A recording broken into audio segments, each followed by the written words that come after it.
Welcome back to another video, team. Thank you so much for tuning in. Thank you for watching, for supporting me with your views. I hope you're feeling fantastic wherever you are in the world. And if you have a good feeling in your heart, you know what to do. Pass that on and help someone else feel just as good as you are. In this video, I have my best white Dominic Toretto t-shirt as I show you step by step how to do a spark plug change on the BMW 740i Generation E38. Let's go. Tools you're going to need for this job are as follows. You're going to need a ratchet, a long extension with a 16 deep socket, a screwdriver, flathead, or a pick tool, whichever you have, a 10mm socket, some Antiseize lubricant, a rag so you don't make a mess, because you will make a mess, latex gloves, because come on guys, let's not be dirty and keep our hands nice and clean, very ladylike looking. And optional, you don't necessarily need it, but it helps a ton, a torque wrench. I know that most people don't use a torque wrench when doing a spark plug replacement job, but hey, if you have it, might as well use it. And I almost forgot, last but not least, if you don't have a spark plug socket, you're going to need a magnet so you can get the spark plugs out of the deep spark plug wells that they sit in. Otherwise, your finger, they're probably sausagey. You will not be able to get all the way down there. Start by opening your hood and revealing the magnificent M62TU V8 power plant here, the heart of the car. This beautiful lump of steel and aluminum. Now the first thing you're going to do is you're going to remove this cover. So to do that, go ahead and press down on these clips, and as you do so, slightly pull up and it will come off.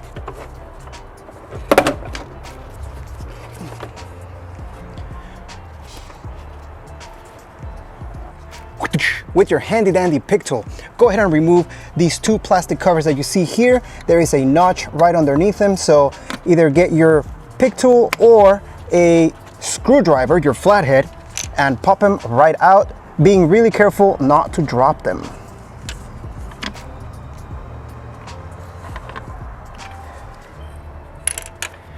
That reveals two 10mm, so grab your 10mm socket and your ratchet and get those out. And these two 10s were actually really loose. I would say not tight in any sort of way. So I hope that I don't find any more surprises, because that doesn't give me a warm and fuzzy feeling. Hopefully whoever did any job in this car before didn't mess it up for me. Now be careful when you take this cover off, because these can come all the way out. You don't want to lose them. So just put this away. Once you have that plastic cover off, make sure to inspect inside of the wells before you even take any of the coils out, because you might have oil like I do right there. The valve cover is leaking. Hopefully there's not too much oil inside of the actual spark plug wells, but this is something you need to take into account. There's two 10mm nuts holding each of the spark plug coils in place, and one of these you'll see that it has a ground, so we'll deal with that in just a moment. And then you're gonna have to pull these retaining metal clips off to get the connector out of the way. To take the metal clip out, all you do is you grab it with your fingers right here and then pull towards you. It'll come up like that. And then move the connector out of its position and off to the side.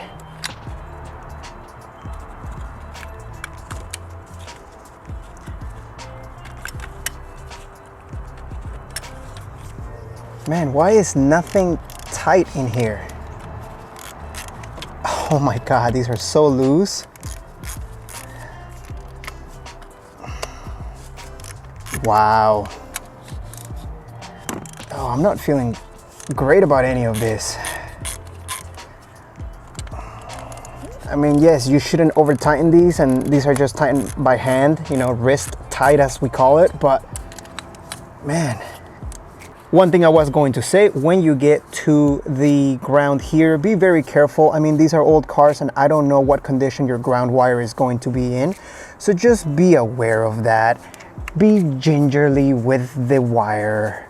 Once you removed all of the nuts, go ahead and pull like that. Oh, that is a good start. No oil. And then of course, inspect your ignition coils because you're looking for any kind of damage to them, any cracks, anything like that. These are relatively old, so they probably need to be changed, but with, you know, it's COVID, so I can't just be spending money left and right. So for now, we're gonna reuse them as long as they are not damaged. If you crack open your engine and you see this, you're gonna have to have a paper towel or a rag, use a screwdriver, wrap it around and stick it all the way in there. So when you remove your spark plugs, the oil doesn't go into the combustion chamber. Not that it's the end of the world, but you know, we want to prevent that as much as possible. Paper towel wrapped around a screwdriver.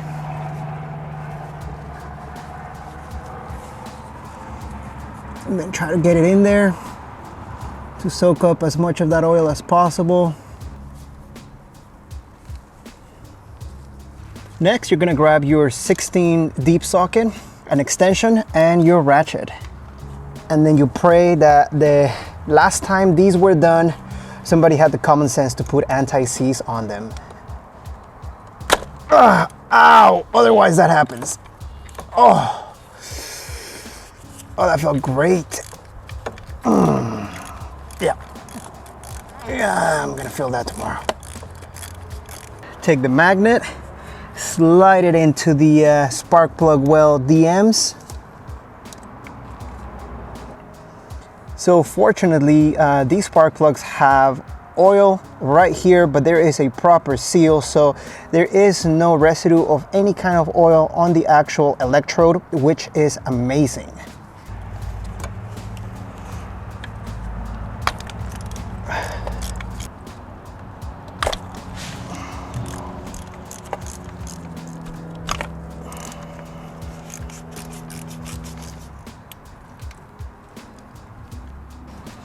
You know, BMW does recommend that you change spark plugs every 100,000 miles, right? They say that they should last about that long, but it's all about your driving style. I mean, if you're rallying this thing, which you shouldn't be, then you're gonna have to change them sooner than that.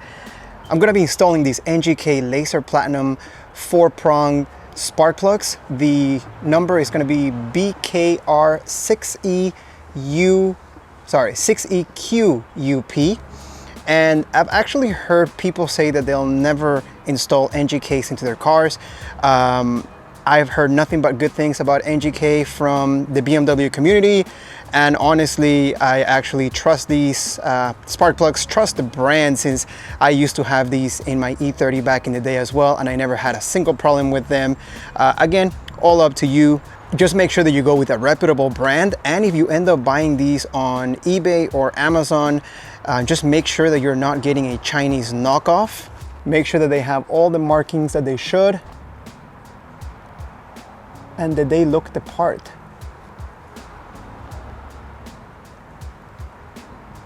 So these come already pre-gapped, of course, but if you buy a spark plug that doesn't come pre-gapped, first of all, I should say it in the box. Secondly, if you don't know, ask the AutoZone, O'Reilly, or Napa guy, or wherever you buy them from. But if you need to gap it, make sure to do that. Otherwise, they're ready to be installed. I've cleaned out the spark plug wells as much as I could, so I'm gonna put a little bit of Antiseize here. Antiseize lubricant. Doesn't have to be the Permatex brand, but this is the one that I like, and I always keep plenty on hand for a lot of purposes. When you put your Antiseize on here, when you apply it, do it lightly. It doesn't have to be a whole lot, just a thin layer will do. Once you have the spark plug in, tighten it just enough until it's wrist tight with your regular ratchet, and then switch over to your torque wrench. If you want to do it all official like, it's going to be 18 foot-pounds on this bad boy.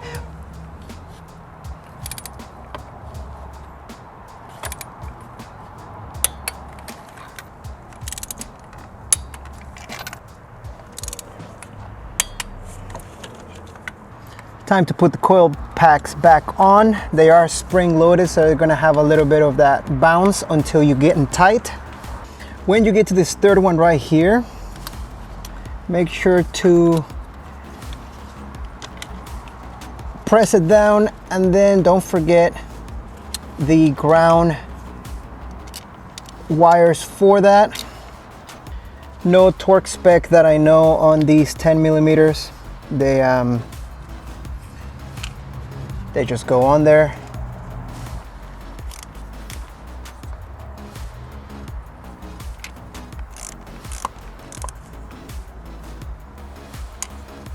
And lastly, lift up the metal retaining clip. Push the connector in and close it, securing it in place.